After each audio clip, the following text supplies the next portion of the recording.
Hey everybody, back in San Francisco in the wee hours. What is it? 2:33 a.m. Low 50s with about a 49-degree wind chill. So it's a little chilly out here. Wind died down a little bit. It was kind of windy when I first got here. But there's the two towers of the Golden Gate Bridge. Kind of faint. I'm gonna have to zoom in so you can see the colors better, but this is basically showing the entire span going from Marin County across the bridge to the right to San Francisco on the left. On the left side below the bridge thing is a thing called Fort Point, and we did a tour there when I was a kid. It's an old fort from back when we were in the war effort, and they had to protect the entrance to the bay as well as the coastline during World War II. So you actually have bunkers in the hills. You can't make out here. It's too dark right now and not enough sky contrast. But there's a whole bunch of rolling hills right behind those towers. Some are quite high. This is part of the Marin Headlands. And in the valleys of the Marin Headlands on the water's edge, there's a bunch of military barracks and stuff. And now it's used for like classrooms. We did a thing in 6th grade where we did a week stay there and did like nature hikes and studied the Marin Headlands and, excuse me, did, the campfire stuff and all that shit. Played on the beach. It's actually really fun. And so there's that. You had the Fort Point to the left, the Marin Headlands beyond, and up in those hills to the left of pretty much right behind that left tower, somewhere between that and the other tower, is a really high hill they call Hill, I think it's 249 or something like that. Also called Hawk Hill because of the hawk migration that goes through the area as part of the Pacific Flyway. Lots of birds go through there, but hawks especially, and other birds of prey. And so there are a bunch of people out there doing hawk counts all the time. And just a beautiful place to see the Farallon Islands off the coast, better views of the bay, other side of the bridge from there, I should say. And just, overall, just a beautiful spot and not a very long drive. There are some bunkers up there and little tunnels and stuff. And it's not a good movie, but Terminator Genesis, the scene where they are gearing up with some weaponry to fight the basically fake John Connor, spoiler alert, made out of nanites essentially. And there's a scene where he comes walking out on fire of one of those tunnels right up there on that hill, just shot here locally, and he morphs into this kind of a charred John Connor body and then into fleshy John Connor with all of his clothes. It's a cool scene in a shit movie, but it was shot right up there on that hill. Anyway, so that's some of the area on the right of the bridge. You can see the right orange tower and then a cluster of lights. It's like blue and yellow and then a bunch of blackness. Just to the right of that blackness is a little line. I can zoom in later, but that's Tiburon. Across the bay, that part of the bay from Sausalito, which is actually part of that dark section with the blue and yellow lights. There's a dark section. You go around that curve. So it's hidden from us right now, but that's Sausalito. You can take a ferry there. You can drive there across the bridge. You can also drive all the way around to Tiburon, or you can take a boat there. And I've taken a ferry there before, taken a boat there, a private boat somebody owned. We took a private boat all the way from the East Bay, way down Hayward Shoreline or something like that. I forgot exactly where it was. All the way across under the Bay Bridge and all the way here to Tiburon. And there's a dock there. You can dock, go straight into a bar, restaurant, shops, and then get back in your boat and ride it home, or at least to your local marina, and then, or the loading dock if you take your boat home on a trailer. So you have all these options. So that's Tiburon. To the right is more of Tiburon, just the housing. The area to the right, that's all lit up to the right of that cloud, that low cloud there. I'm not sure what that is. That's not Tiburon, I don't think. But the bays kind of snake around through here. If you look on the map, you can see the little fingers of the bay poking around. So there's some other stuff way back there. In the center of the screen, no lights below the cloud above a cloud. There's a big dark hump. That's Angel Island. There's a tiny little light on the coast there where they have like a little lighthouse and a ranger station and stuff like that, and a dock, so you can dock various boats there. And just lots of hiking. It's just a natural island they pretty much left intact. They didn't develop it much. And then behind that is like over toward Berkeley, Marina and stuff like that. Over more to the right, you can see a lighthouse sweeping in the middle right there. That's Alcatraz Island, where the former prison is still located. And then to the lights to the right of that in the distance is the Oakland Marina. Has the big, they all have those big container cranes that I mentioned before in another stream. George Lucas is a Bay Area guy. He'd drive by those all the time, got the idea for the AT-AT because of the shape. And then to the right here is right where I am right now, in this little parking lot with a proper marina and restaurant and other buildings here, multi-use buildings they have out here for people to sightsee and to go use the marina and restaurants and all that shit. So yeah, that's the whole area right here. I can zoom in on Alcatraz. Watch the lighthouse sweep. It's kind of too much zoom, it's kind of chunky. Here comes the lighthouse sweep. There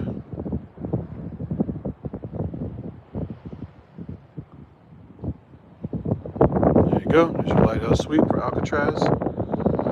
And slightly zoomed in still, go over to, there's the Berkeley area, there's Angel Island. There's the area behind Tiburon, I'm not sure where that is, it's in the distance.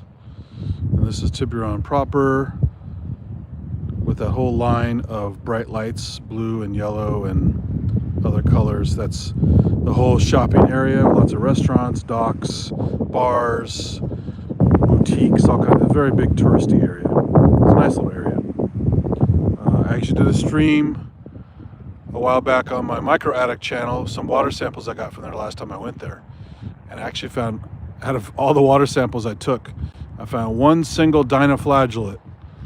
If you don't know what those are, it's just little microorganisms that cause red tide in shellfish, the red tide poisoning. So if you get enough of them in the ocean, as the waves break, you'll see the waves are kind of orangey colored, orangey red. That's because there's so many of those guys built up. The color of the water. Single cell algae in a little shell swimming around the flagella, excuse me, have kind of a golden color under the microscope. Golden reddish, depending which kind you get in their life cycle. But I found one.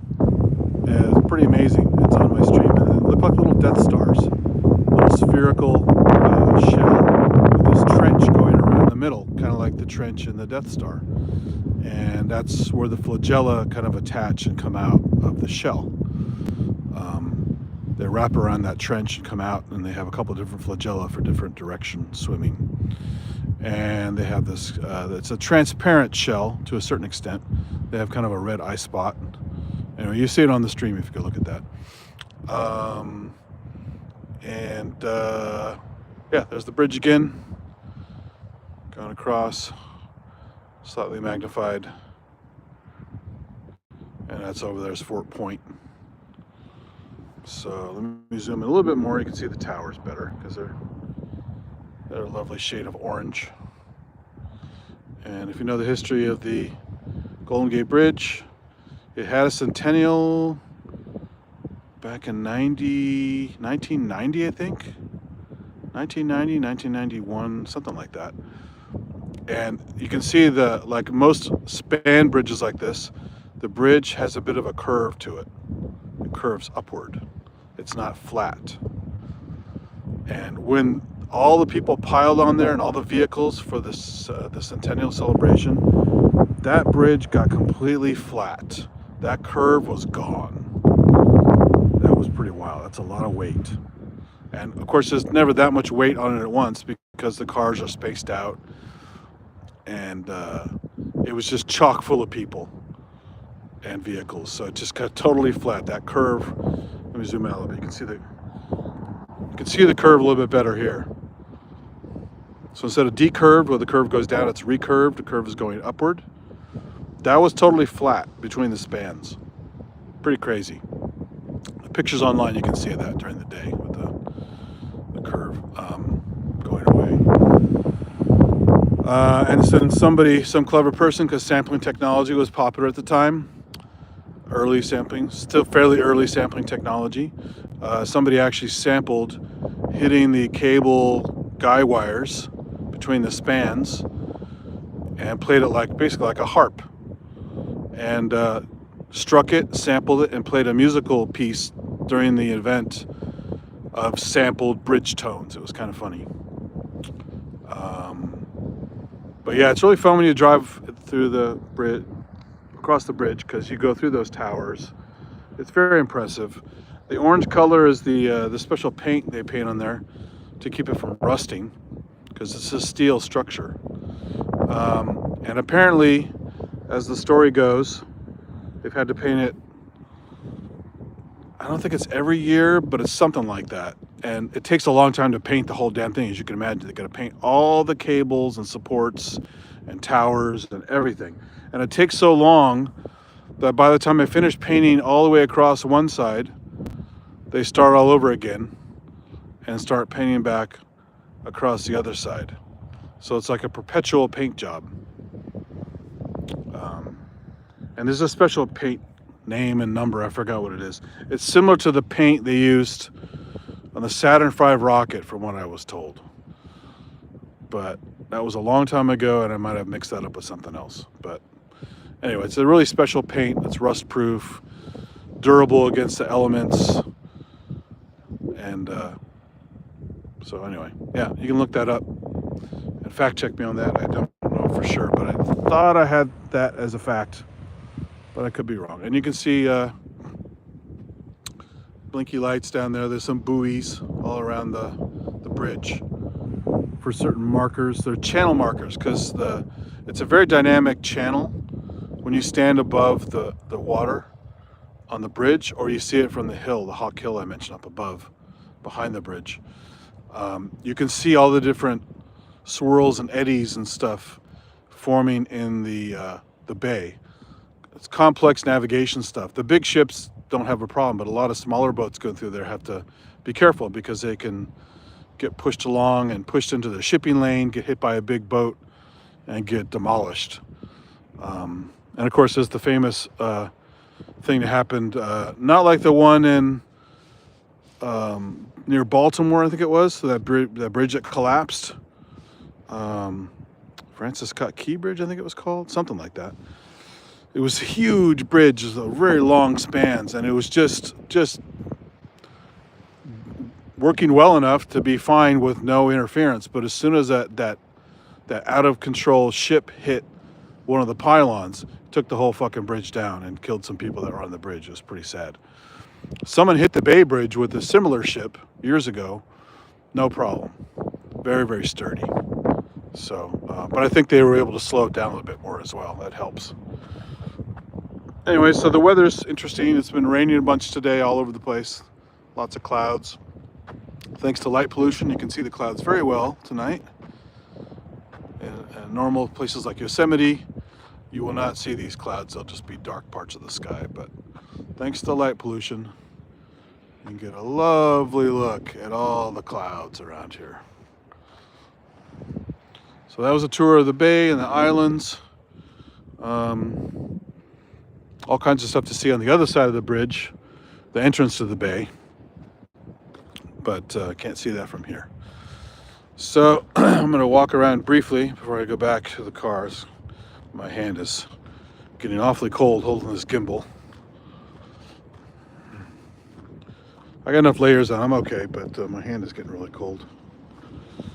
So there's a bunch of buildings here. They have this like nautical theme, so the flags are on these little masts coming off the buildings, like they're actually on a ship. There are picnic tables out here, all kinds of seating places for people to have a nice day out here. I had a security guard come up and harass me for parking here, and I said, well, I'm just here for a little while, take some pictures, stretch my legs, so I've been driving for a while. He's like, that's fine. And so the water's right here, and it's quite turbulent right now, so all these steps are all wet. Normally you can sit here, but you can see the surge. Here comes some splashes. There's a little rocky area here. You can walk along the rocks and dirt. Very, very dark. You can barely make that out, but if I get over here, there's a little more light on the tiny beach they have here. And the white foam and the white waves. You can see the waves splashing. You can certainly hear them.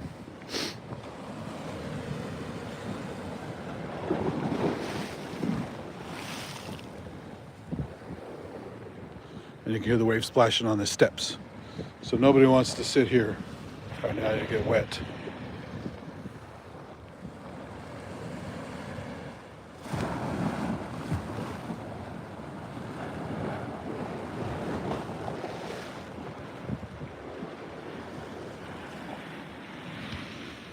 Another shot of the Golden Gate Bridge. Got some Monterey cypress tree here, it looks like. The wonderful prevalent eucalyptus trees imported from Australia all over the goddamn place here.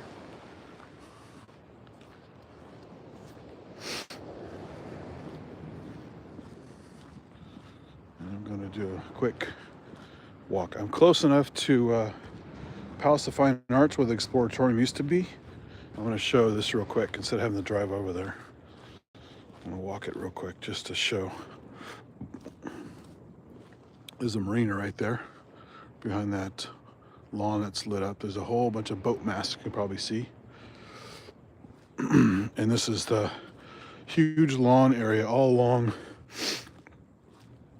the main road here. To the left, behind a big grove of trees, is a place called Fort Mason. It's a former fort that's converted to multi-use space. They have expos there. They have art and wine festivals, fine arts and crafts fairs. They had some kind of a Renaissance fair thing in there once. People in costume, and not a proper Renaissance fair, and they have like some kind of Dickensian thing where they dress up in Dickens kind of outfits, selling wares that represent the time. There's a little garage that they fix some local vehicles in. Not sure what's over in this building, but right across the road here's a lot of housing. Very expensive. This is the marina. Marina is a big night spot for young folks going out to party, chasing tail, as they say. And I used to come here with my friends a good 20 years ago, maybe more. It's for lots of good nightlife. But right now, it's totally dead because it's so late. And it's dead tonight anyway because it's a Monday. Or technically Tuesday now, but...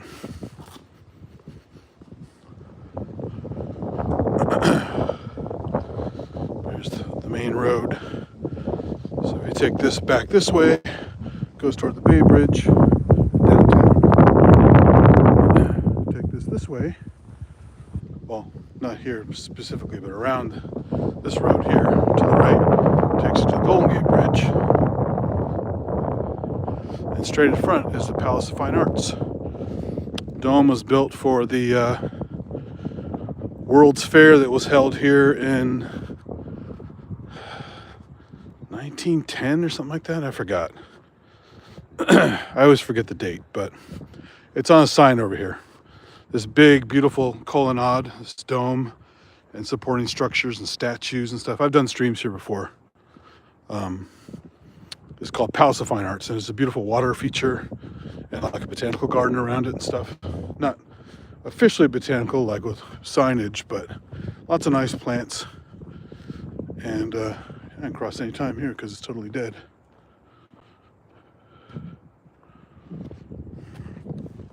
And Highway 101 goes across Golden Gate Bridge. So heading that way, you go to the bridge. And this is the building to the right. Used to house the Exploratorium. Now it's some other multi-use thing. You can see some octopus tentacles coming out. That's why I wanted to walk over here. But this is a beautiful little view. There's like some large fountains and a big body of water. Lots of waterfowl and other birds come here and hang out. So this is really beautiful during the day. You can hike around the whole complex of the Palace of Fine Arts. You can see all these columns and statuary and stuff. I've done some 3D scans of some of this area. It's beautiful.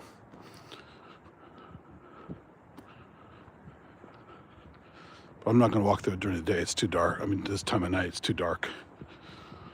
You can see some lights on things, but it's often way too dark.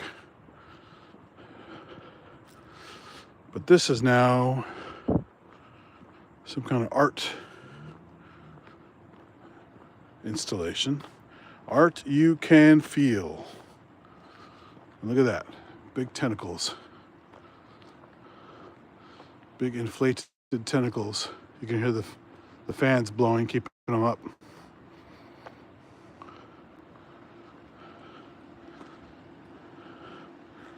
And a list of artists worked on this.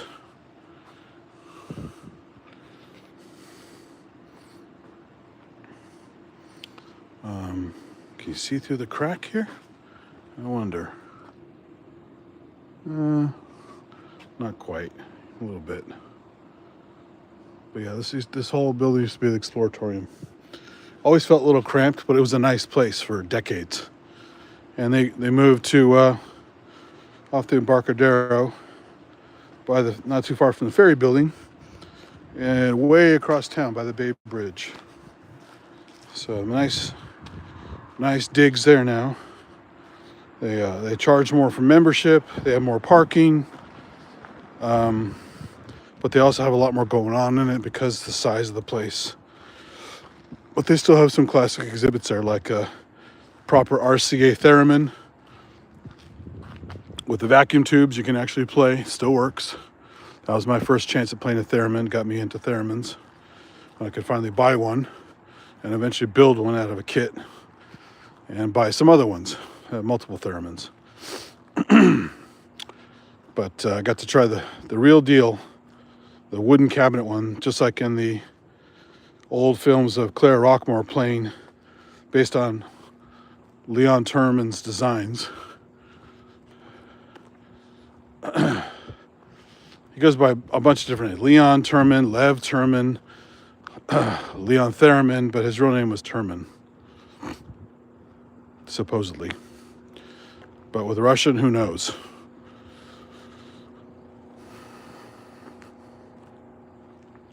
So there you go. That's this other area. Oh, I missed the whole sign here. This is Palace of Fine Arts.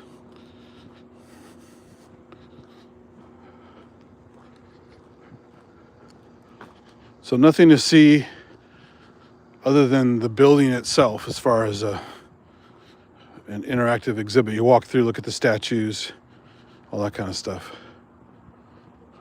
The rotunda. I was calling it a colonnade, but they call it a rotunda here. But basically, it's beautiful. Walk around the giant statues, classic kind of Roman design with lots of women hanging around on the corners of the buildings. Looks like they're looking over That's something. Oh, raccoon. Hey. Yes, there are wild raccoons up here.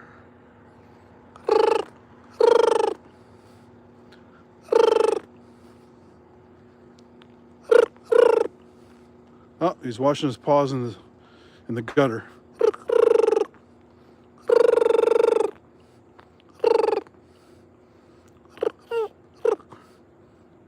Beep, beep.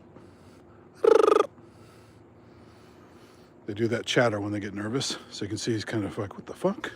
That's an awfully big raccoon. Can't make too much noise if people live here.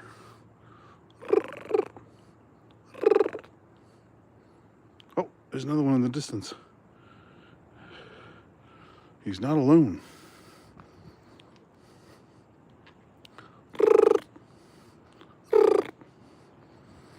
He's a big boy. Very healthy. He's going in the bushes. I'd zoom in more, but the image is so dark it's very blotchy.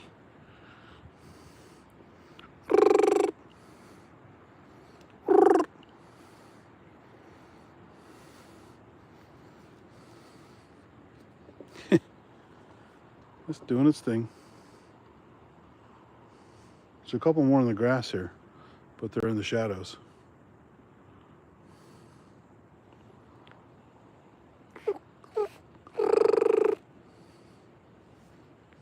Zoom in a little bit more. Yeah, it's really blotchy. Sorry, it's the best view I can get. Could probably walk a little bit closer before he freaks out and runs away.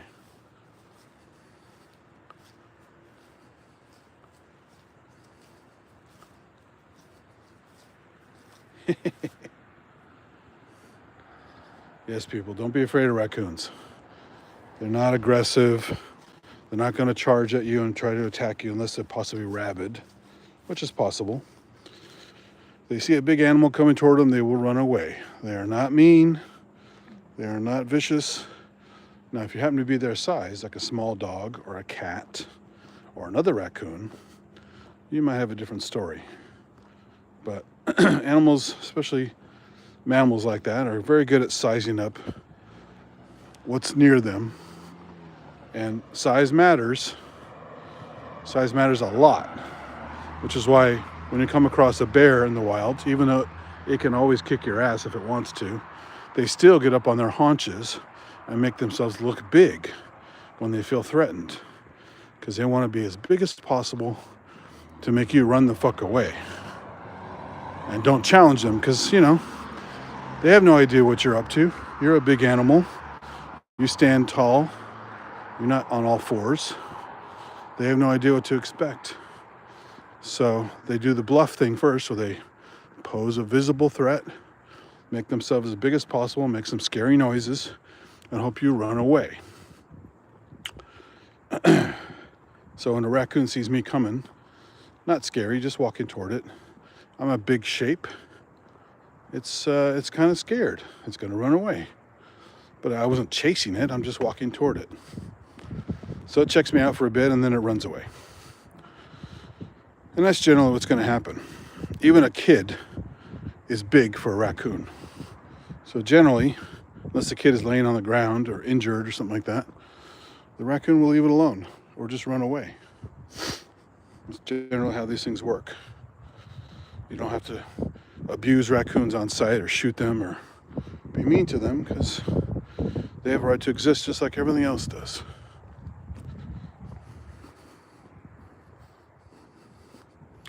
That's my raccoon whisperer lesson for the day. I worked on them for years and years and years at the zoo. So I know lots about the raccoons, not just statistically and data and all that kind of stuff, but personality, behavior, all that kind of stuff. And they act very similar to lots of other mammals.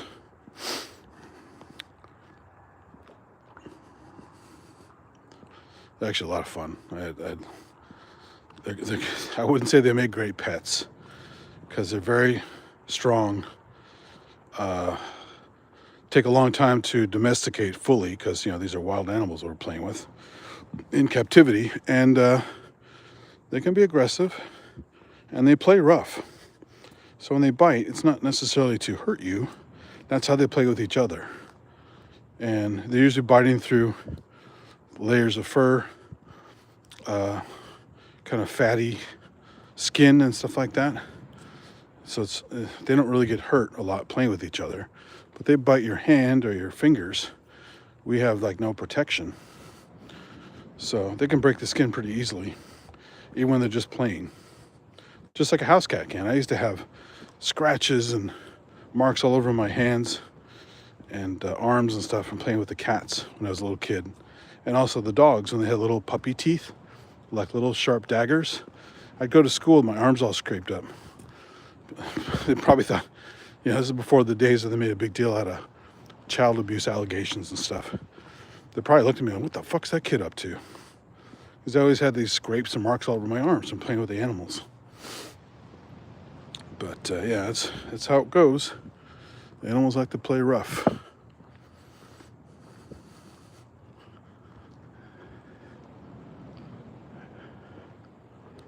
Somebody's running. Don't see a lot of runners here. But here's one right here. He's gonna go chase the raccoon.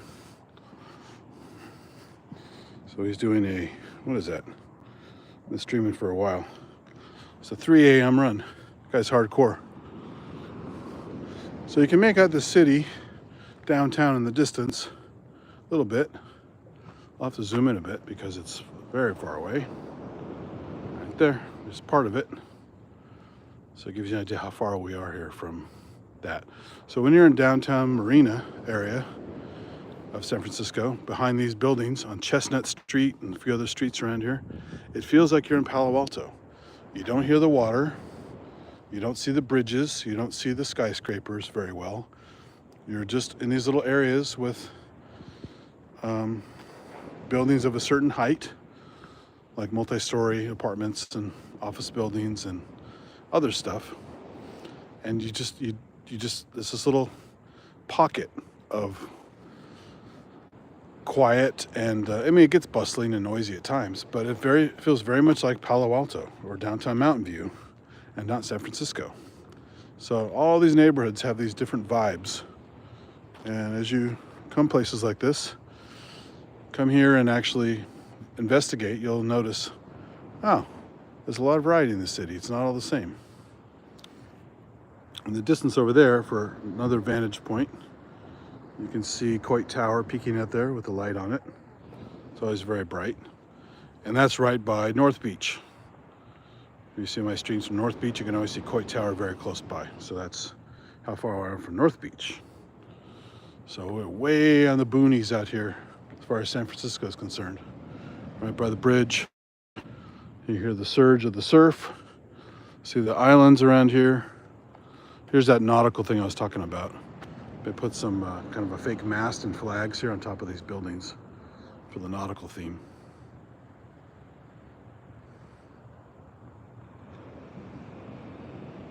There's like a maritime society thing out here, and there's a restaurant out here, and like a clubhouse for the marina itself. You see all the boats over here, and go a little closer to the boats.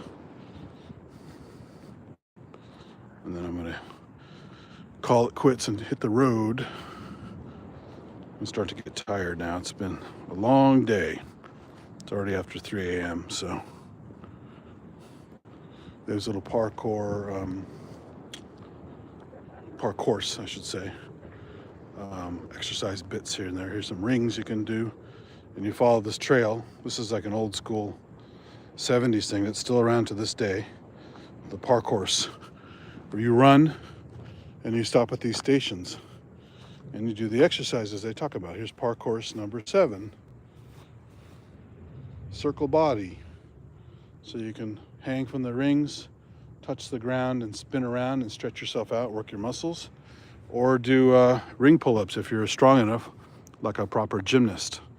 They got the 3 different heights for different size people, and a little pivoting thing here for giving you the boost, and you can pivot while you swing around on here and stretch your arms out and your lats and all kinds of other muscles. But you can also do dips and pull-ups and stuff if you're good enough. Really hard to do in rings. You watch the Olympics, you go, holy shit, those guys are amazing. And then there's not that I can imagine why you'd want to, but they even have steps right down to the water. So if you want to swim, you can swim right there. It's on the other side of the boat area. There's the ubiquitous scooters you can rent with your credit card. See all the masts here, all the boats. There's a locked walkway here that goes down to the docks. So you gotta be a member, obviously, to get a key. So they have some measure of security, and they're pretty good about protecting it. You know, yeah, you could jump in the water, swim to it, but if you want to just get to here in your clothes, it's hard going because they have the locked gate and then these side gates that block you from jumping on a different part of the railing, and they have spiky bits on the thing. So it's pretty secure. It's not 100%. And they also have video cameras on you. So they're all covered. There's some sailboats out here. And you have all kinds of yachts and sailboats and dinghies and all kinds of shit here. Some sailboats are just put in dry dock, probably because they want to keep the barnacles off of them.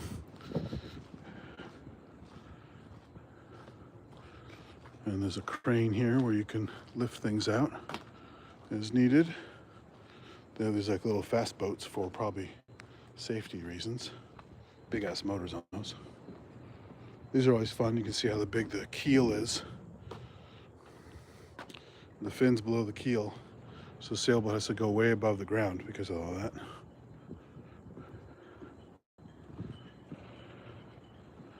Got lovely creeks and such as the water moves the stuff around. See, all kinds of sailboats. Goes on for quite a while. I'd say it's at least half a mile, maybe a quarter mile, all the way to the end. Pretty far. So it's a pretty big marina. So all these little mooring spots. Here's someone's old sailboat.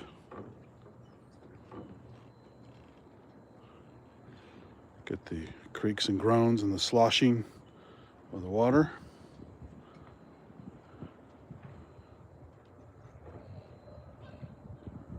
And some gulls and other birds making funny noises.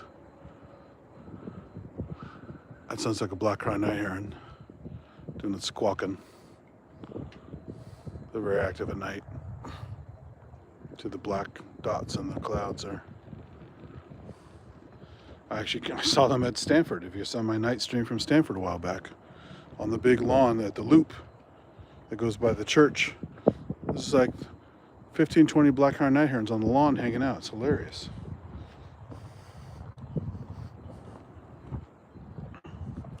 Go a little bit further. See all these sailboats in dry dock.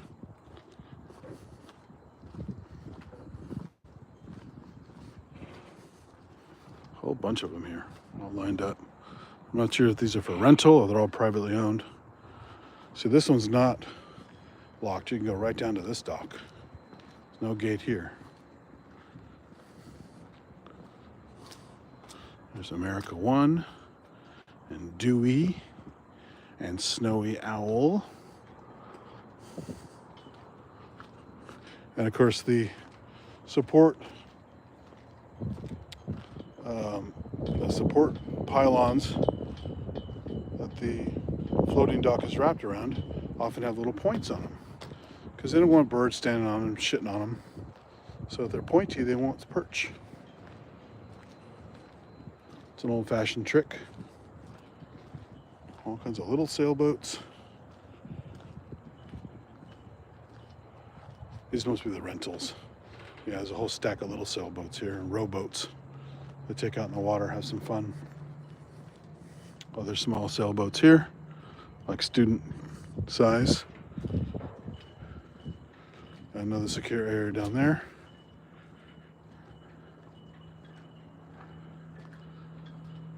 And you can see I'm nowhere near. I'm not even halfway to the end. So it's pretty far down there. There's that big building again with a fake ship mast on top of it. And flags.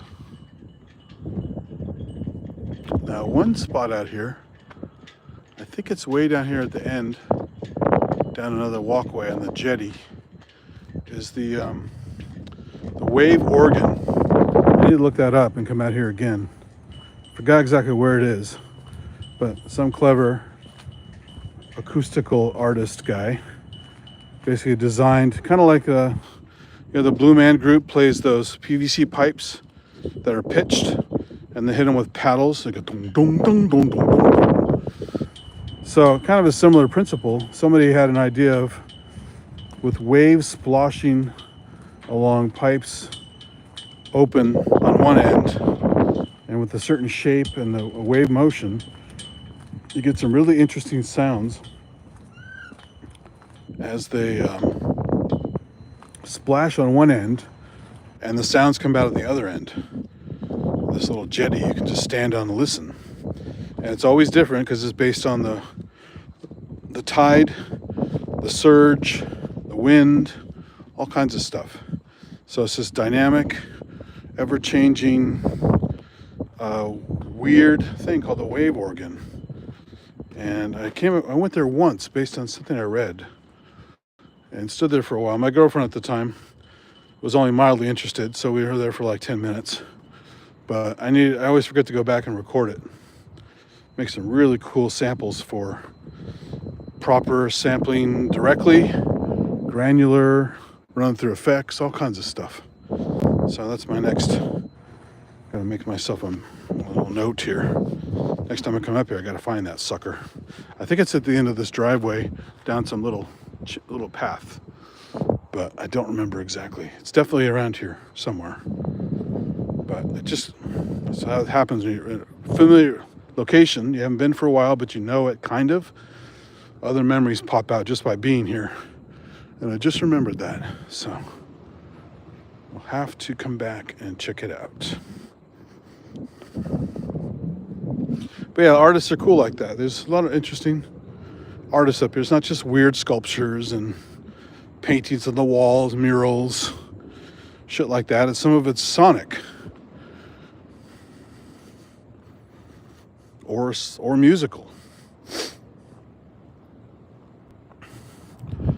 So again, reference point, Golden Gate Bridge, Palace of Fine Arts, and the old museum there. Drive down the marina, the main road on the marina, downtown. Bay Bridge is that way, and all the islands here in the bay. Angel Island, Tiburon and Sausalito, Marin Headlands over there, and behind this building is Alcatraz. And then further down, way to the right, behind a bunch of buildings and very far away from this point of view, is Treasure Island and Yerba Buena Island. The Bay Bridge goes right through those, and you can drive off and check those out from the Bay Bridge, and then keep driving when you get back on the bridge to go over to the East Bay. So it's pretty cool.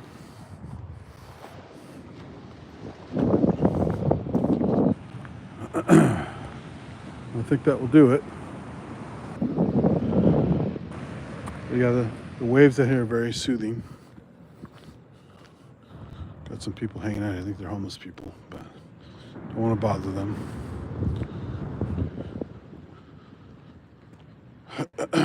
Look at the clouds are so low, and some of the fog. The lights from the Golden Gate Bridge are hitting the clouds. So again, that kind of orangey glow from the bridge itself, right above the clouds. That's pretty cool. Never seen that before. Let's get a closer shot. There are the towers, and then the lights above and the clouds. Kind of orangey glow from the bridge. Pretty cool. So I'm gonna end it there. Shot of the bridge. Thanks. I saw a bunch of comments come in on the chat. Thanks for those hanging out. I will definitely go back and watch and enjoy the comments. Again, walking around, comments don't last long and they're very small, so I don't often see them until the replay. So thanks for hanging out. And if you're watching on the replay, please make some comments. It's always nice to read those too after the fact.